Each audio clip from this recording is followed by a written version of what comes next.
एक रेखा के खींचते ही इधर और उधर का भ्रम पैदा हो जाता है। रेखा खींचने से पूर्व ना तो इधर जैसा कुछ भी आभासित था, ना ही उधर जैसा कुछ भी आभासित था। गीता के 8वें अध्याय में अर्जुन ने कई अनेक प्रश्न एक साथ पूछ डाले, जिसमें से एक अत्यंत महत्वपूर्ण प्रश्न है, किम कर्म, अर्थात कर्म क्या है। भगवान श्री कृष्ण इसका उत्तर दे उस एक काल्पनिक रेखा की तरफ इशारा कर देते हैं कि देख भाई अर्जुन, कर्म का अर्थ, तात्विक अर्थ तो यह है कि भूत भावोद्भव करो विसर्ग कर्म संगीता, अर्थात भूतों के भाव को उद्भव करने वाला जो त्याग है वह कर्म है। बस इसी बात से भगवान श्री कृष्ण ने उस काल्पनिक रेखा की तरफ इशारा कर दिया, जिसकी वजह से हमारे सारे दुख मौजूद हैं, हमारा व्यक्ति भाव मौजूद है और हमें कोई मोक्ष या आत्म साक्षात्कार या मुक्ति को पाना है, यह कल्पना भी मौजूद है। जैसे रावण की बात की जाए तो शूर्पणखा, कुंभकर्ण, मेघनाद आदि की बातें निकल ही आती हैं। ठीक वैसे ही अर्जुन ने कर्म की बात कर कर्ता, जगत की सत्ता, क्रिया आदि की भी बात परोक्ष रूप से छेड़ ही दी है। चर्चा को आगे बढ़ाने से पूर्व हम एक प्रश्न जो कि पूछा गया है उसे बोल देते हैं, क्योंकि इसी चर्चा के द्वारा उस प्रश्न का समाधान करने का प्रयास हम करेंगे। प्रश्न इस प्रकार से है, महाराज जी प्रणाम, तो फिर यह प्रश्न ही क्यों किया जाता है कि मैं कौन हूँ? जब प्रश्न ही व्यक्ति कारण पर्सोनिफाई करके किया जाएगा तो उत्तर भी पर्सोनिफाइड ही होगा। फिर यह प्रश्न ही क्यों किया जाता है? यह भी तो कंडीशनिंग ही है कि मैं कौन हूँ। प्रश्न तो यह होना चाहिए कि मैं क्या हूँ, तो शायद कोई बात बने। प्रश्नकर्ता ने पर्सोनिफिकेशन अर्थात व्यक्ति भाव को प्राप्त हो जाने की बात उठाई है। इसी व्यक्ति भाव को प्राप्त हो जाने की प्रक्रिया को पहले समझते हैं, तदुपरांत यह भी समझ पाएंगे कि आखिरकार ये प्रश्न मैं कौन हूँ, मैं क्या हूँ या मैं कहाँ हूँ, इस प्रकार के प्रश्नों को स्वयं से पूछने का वास्तविक अर्थ आखिर में क्या है, ये हम समझ पाएंगे। कई बातों को समझना हो जाएगा, जिसमें से कि कर्म से भगवान श्री कृष्ण का क्या तात्पर्य है यह भी समझ में आएगा। तो जैसा कि इस सत्संग की शुरुआत में ही हमने कहा कि एक रेखा के खींचते ही इधर और उधर का भ्रम पैदा हो जाता है, और हमने इस रेखा को काल्पनिक भी कहा है। जब कभी भी किसी भी भौतिक अथवा मानसिक पदार्थ का बोध होता है, तब यह काल्पनिक रेखा खींचती है और हम इधर और उधर के भ्रम में पड़ते हैं। भौतिक पदार्थ जैसे कि वृक्ष, दीवार, धरा, ये सब सीमित हैं, अर्थात इनकी एक शुरुआत है, एक अंत है। मानसिक पदार्थ जैसे कि विभिन्न विचार, भाव एवं संवेदनाएं, ये भी सीमित हैं, अर्थात इनकी भी एक शुरुआत है, एक अंत है। इन दोनों ही प्रकार के सीमित पदार्थों की सत्ता अर्थात ये वस्तुतः अपना अपना स्वतंत्र अस्तित्व लिए हुए मौजूद हैं। ऐसी सत्ता इन्हें इनका एक दृष्टा देता है। चूँकि ये दोनों प्रकार के पदार्थ सीमित हैं, इसलिए इनको जानने वाला इनका दृष्टा भी सीमित ही है। ये जो सीमित दृष्टा है, इसकी अहंता अर्थात मैंपन सीमित मानसिक पदार्थों के प्रति हो जाती है, जिन्हें ये अपने भीतर समझता है कि ये सीमित मानसिक पदार्थ अर्थात विचार, काम, क्रोध आदि के विभिन्न भाव, इमोशंस, फीलिंग्स, भूख, प्यास, श्वास, ये संवेदनाएं, सेंसेशंस, ये तो मेरे भीतर है, और शेष जो भी कुछ सीमित भौतिक पदार्थ हैं वे मुझसे बाहर हैं। कैसे ये सब सिर्फ साइकोलॉजी के द्वारा हो रहा है, इसे समझना अत्यंत आवश्यक है। और भगवान श्री कृष्ण ने कर्म की जो परिभाषा गीता के 8वें अध्याय में दी, वो बड़ी ही मददगार होगी इसे समझने में। और हमारी दृष्टि में तो यह परिभाषा, कर्म की यह परिभाषा अपने आप में क्रांतिकारी स्टेटमेंट है।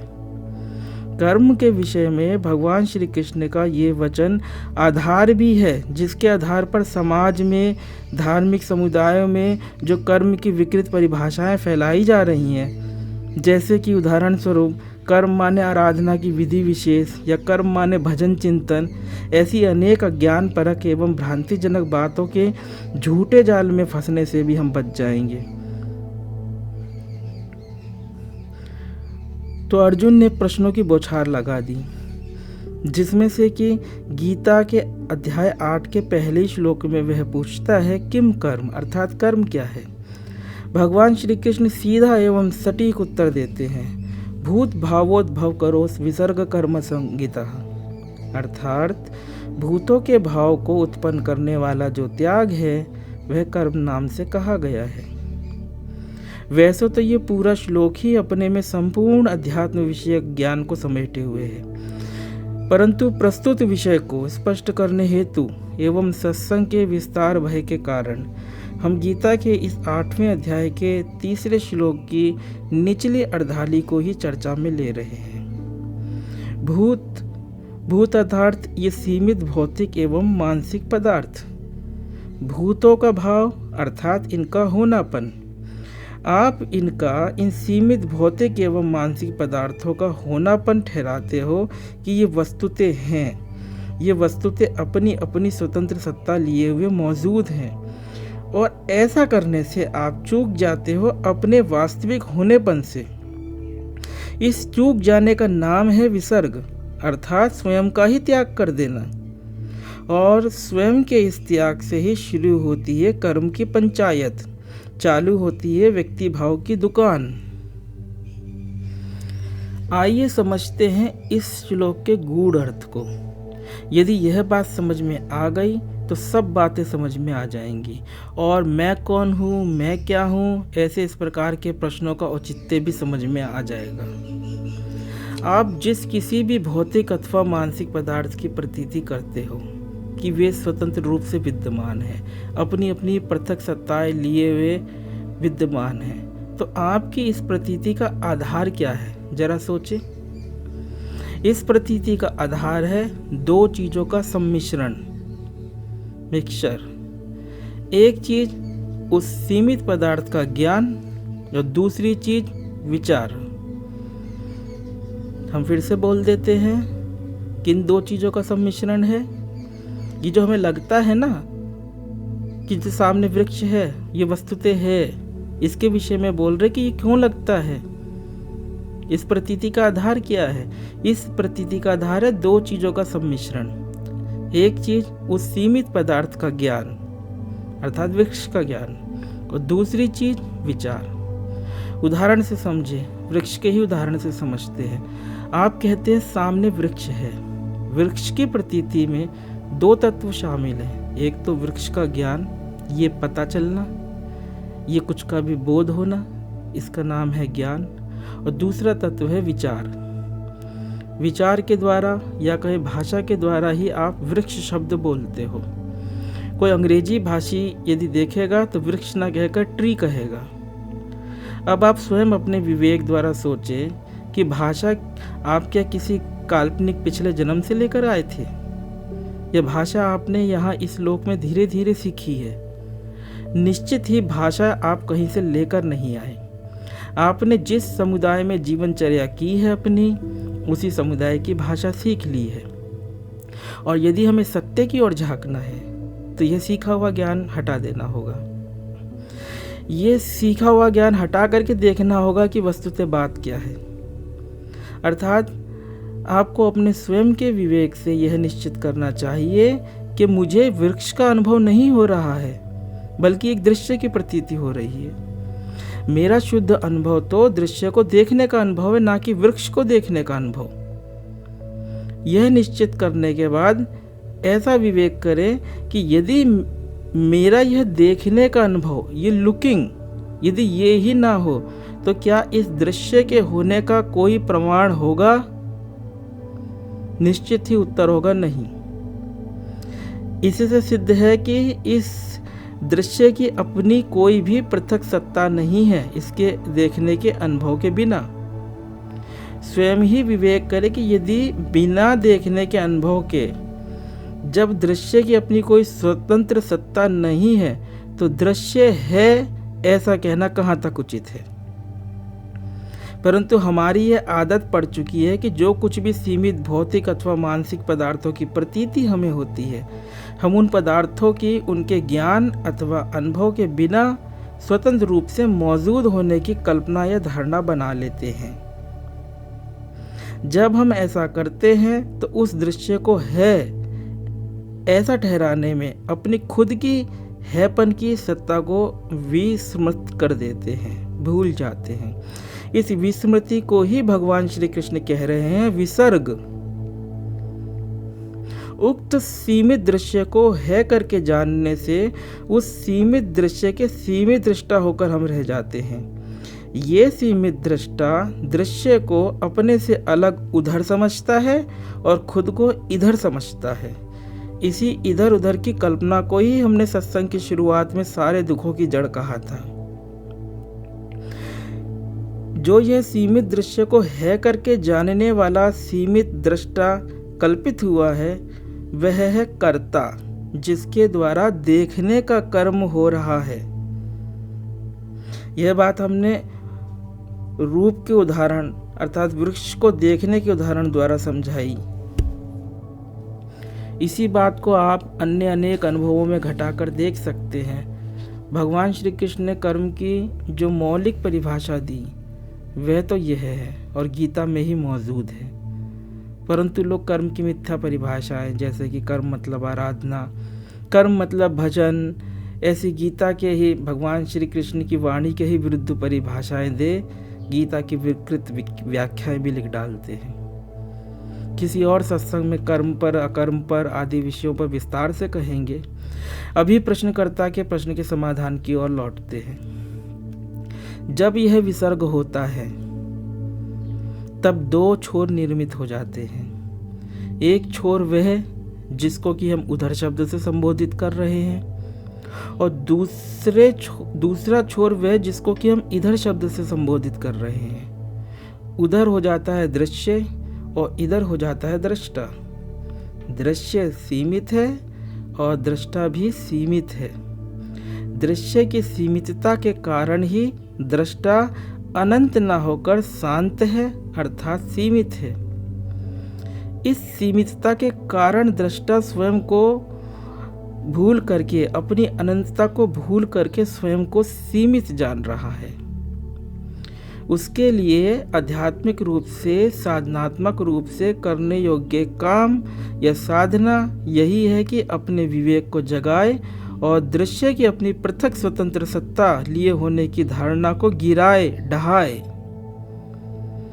इस मिथ्या धारणा को गिराने में दृश्य, दृष्टा, देश, काल, कर्म, कर्ता सब एक साथ गिर पड़ेंगे और इसे करने में आश्चर्यजनक रूप से मदद करते हैं कुछ प्रश्न जैसे कि मैं कौन हूँ, मैं क्या हूँ। ऐसे प्रश्न पूछने के लिए पहले से एक तैयारी भी होनी चाहिए, एक तैयारी चाहिए होती है। ऐसा नहीं कि बस पूछने के लिए पूछ लिया। जैसे कि अहंग्रह उपासना में साधक अहम ब्रह्मास्मि इस औपनिषदिक महावाक्य की धारणा करता है तो वह अपने व्यक्ति के मैं को ब्रह्म नहीं कहता, नहीं समझता। उसे भली प्रकार से विवेक होता है कि यह शरीर एवं मन मैं नहीं हूँ। कुछ लोग ऐसे साधकों की हंसी भी किया करते हैं कि वे स्वयं को ही ब्रह्म कह रहे हैं, देखो तो इनका अहंकार। परंतु वास्तव में ये हंसी करने वाले स्वयं ही हंसी के पात्र हैं, क्योंकि इन्हें पता ही नहीं है कि वो साधक किस विवेक ज्ञान के आधार पर ऐसी धारणा कर रहा है या निधिध्यासन कर रहा है। बहुत पूर्व हमने एक सत्संग कहा था जिसका शीर्षक था धारणा से धारणा कटती है। उस सत्संग में हमने यही बात रेखांकित करी थी कि कैसे मैं शरीर नहीं हूँ ऐसी धारणा पूर्व से विद्यमान मैं शरीर हूँ इस धारणा को काटती है।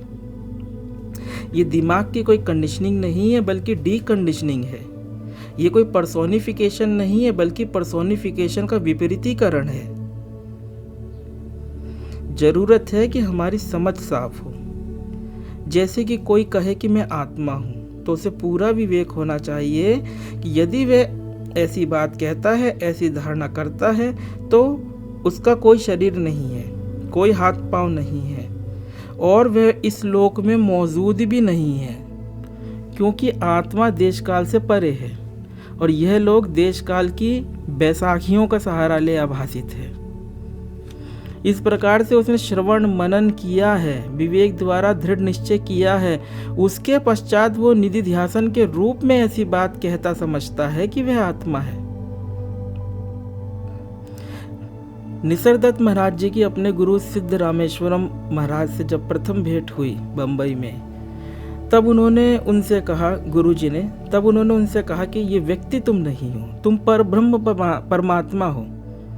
बस इतना गुरु वाक्य उन महामानव के लिए पर्याप्त था। गुरु वाक्य पर पूर्ण निष्ठा का फल उन्हें मात्र 3 साल में ही देखने को मिला। निसर्गदत्त महाराज साधारण से भी साधारण एक कृषक परिवार की पृष्ठभूमि से आए हुए व्यक्ति थे। पिता के देहांत के बाद परिवार की आर्थिक परिस्थितियों के कारण वे अपना पैतृक गांव कोल्हापुर छोड़ बंबई आए और बीड़ी बनाने बेचने का धंधा शुरू किया जीवन यापन के लिए। कोई संस्कृत का ज्ञान उन्हें नहीं था, इतने शिक्षित वो नहीं थे, लेकिन उन्होंने बंबई में ही अपने गुरु का सत्संग प्राप्त किया और गुरु वाक्य पर निष्ठा की। वस्तुतः हम जैसा सोचते हैं वैसे ही हम हो जाते हैं। गुरु का कार्य या सत्संग का प्रयोजन यही है कि हम ठीक तरीके से सोचने लग जाएं, तथ्यों को, चीजों को वैसा देखें जैसे कि वे वस्तुतः हैं। कभी कभी जन्म भर सत्संग आदि सुनने पर भी हम रीते के रीते रह जाते हैं। उसका कारण है कि हम श्रवण तो करते हैं पर मनन से चूक जाते हैं। यदि विवेक हो तो एक बात, एक वाक्य ही काफी है जीवन के समग्र रूपांतरण के लिए। और ऐसा नहीं है कि ये एक बात बड़े गुरुओं के आश्रमों में मिलेगी जहाँ जय जयकार हो रहा है, या ये बात 12, 14, 18 साल सेवा करके प्राप्त होएगी। यदि आप प्रतिभाशाली हैं, विवेकी हैं, तो ये एक बात सुबह का अखबार में लिखी भी मिल सकती है। आपके पास वो आंख होनी चाहिए कि आप सही बात की परख कर सके। अभी तक जो हमने कहा वह उस उच्च बुद्धि, हायर रीजनिंग के विषय में कहा जिसे कि विवेक भी कहते हैं। विवेक यदि हो तो स्वयं से यह प्रश्न पूछना सार्थक होगा कि मैं कौन हूँ। विवेक यदि हो तो ही स्वयं से यह प्रश्न पूछना भी सार्थक होगा कि मैं क्या हूँ। यदि विवेक ही नहीं है तो ये प्रश्न निरर्थक रहेंगे हमारे लिए। हमने जैसा कि पूर्व में बताया कि कर्म का जगत खुलता ही विसर्ग के पश्चात है, उससे पूर्व तो आप अपने स्वरूप में ही विद्यमान हैं। ये प्रश्न कि मैं कौन हूं आपको विसर्ग से पूर्व जो है, सदा से है, वहां धकेल देगा। ये एक कुशल वैज्ञानिक पद्धति है। ये कैसे काम करती है, आइए इसे समझते हैं। जैसा कि गीता के 8वें अध्याय के 3 श्लोक की निचली अर्धाली की व्याख्या करते हुए हमने कहा कि विसर्ग सीमित दृश्य और सीमित दृष्टा इन 2 छोरों या 2 ध्रुवों का निर्मित करता है, निर्माण करता है, इनको आभासित कराता है 2 छोरों को। तो यदि दूसरा ध्रुव अर्थात दृश्य निर्मित ही ना हो, आभासित ही ना हो, तो पहला छोर दृष्टा ये भी निर्मित या कल्पित नहीं हो पाएगा। विसर्ग अर्थात स्वयं का त्याग एक काल्पनिक विभाजन रेखा प्रस्तुत करता है कि उधर दृश्य और इधर दृष्टा। इधर दृष्टा ये कौन है? ये है पर्सन, ये है व्यक्ति। और ये दृष्टा, ये व्यक्ति या व्यक्ति भाव अपनी सत्ता के लिए, अपने होनेपन के लिए दृश्य जगत पर निर्भर करता है। अर्थात दृष्टा एवं दृश्य दोनों अनन्योआश्रित है। गहन निद्रा में दोनों एक साथ अनुपस्थित हो जाते हैं और जागृत में दोनों एक साथ समुपस्थित हो जाते हैं। अर्थात ये चोर चोर मौसेरे भाई हैं। परंतु उचित विवेक को प्राप्त हुए साधक द्वारा जब स्वयं से ऐसा प्रश्न पूछा जाता है कि मैं कौन हूँ, तो ये जो दूसरा छोर है दृश्य, ये बन ही नहीं पाता। क्यों नहीं बन पाता? इसलिए नहीं बन पाता क्योंकि उसको बनाने वाला, उसको है करके ठहराने वाला कि वृक्ष है, विचार है, काम है, क्रोध है, जगत है, वह विचार तो इस विचार में लग गया कि मैं कौन हूं। आप गौर करिए कि ये जो जितने भी सीमित भौतिक अथवा मानसिक पदार्थ हैं, ये सब के सब यह अथवा वह के अंतर्गत आते हैं, अर्थात इन्हें हम यह अथवा वह कहकर संबोधित कर सकते हैं। परंतु जब प्रश्न इस प्रकार का होता है कि मैं कौन हूं, तो मैं यह हूं अथवा मैं वह हूं, ये फालतू यह वह वाली बातें नहीं रह जाती।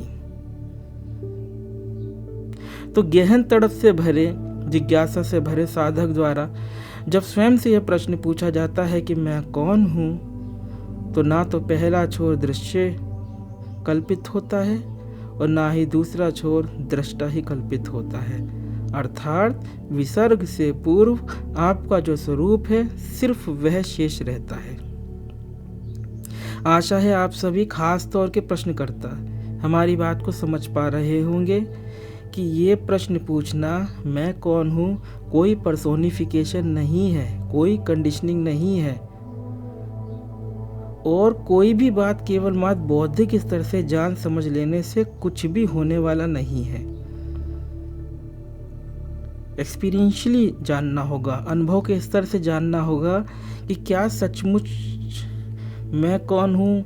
ऐसा प्रश्न पूछने से दृश्य एवं दृष्टा इन दोनों की प्रतीति हटती है कि नहीं हटती। खेद की बात है कि लोग मोटा मोटा पकड़ना चाहते हैं कि कोई थंब रूल उन्हें मिल जाए कि ये करना है।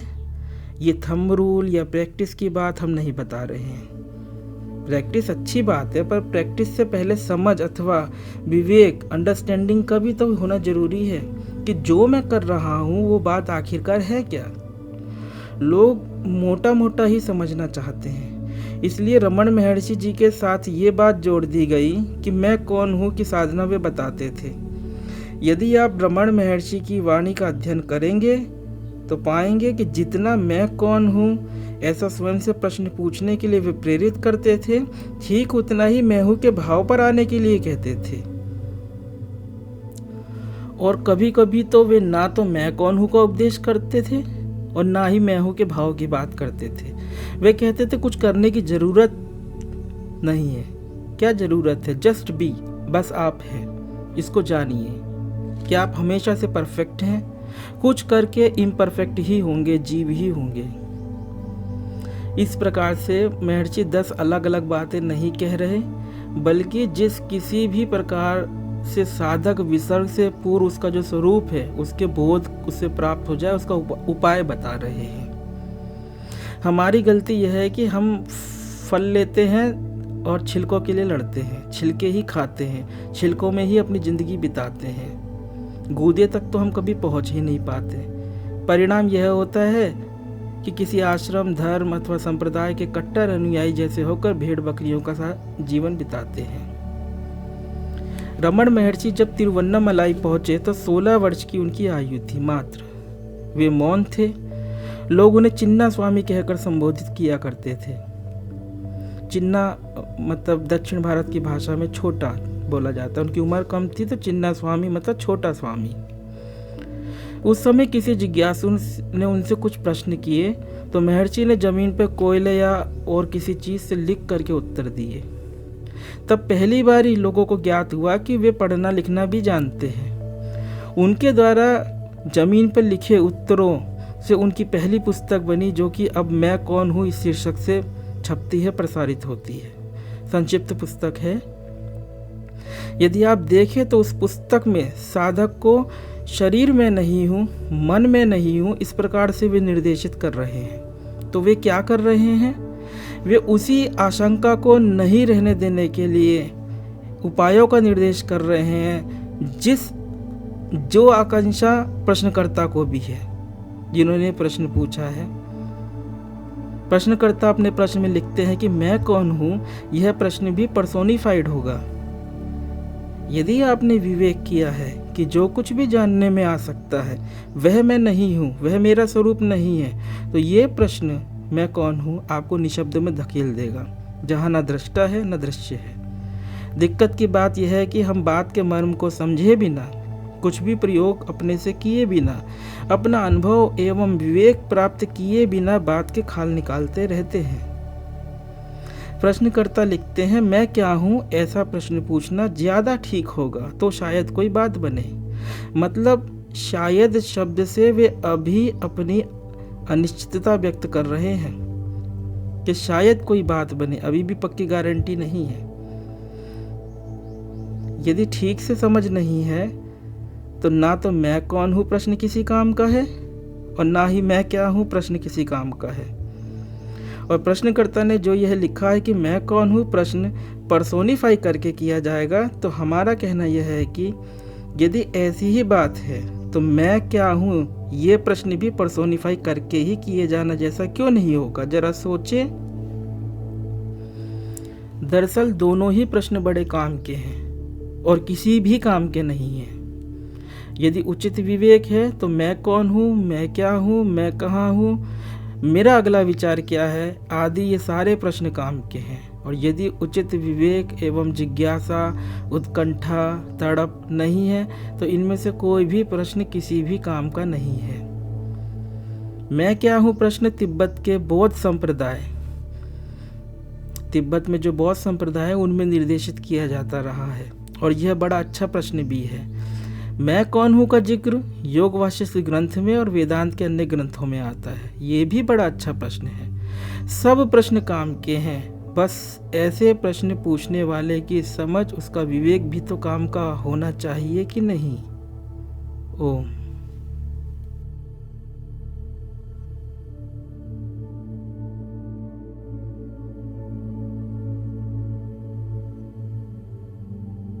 अगर आपको यह वीडियो पसंद आया है तो वीडियो को लाइक जरूर करें और चैनल को सब्सक्राइब कर इस ज्ञान के प्रवाह में अपनी श्रद्धांजलि अर्पित करें।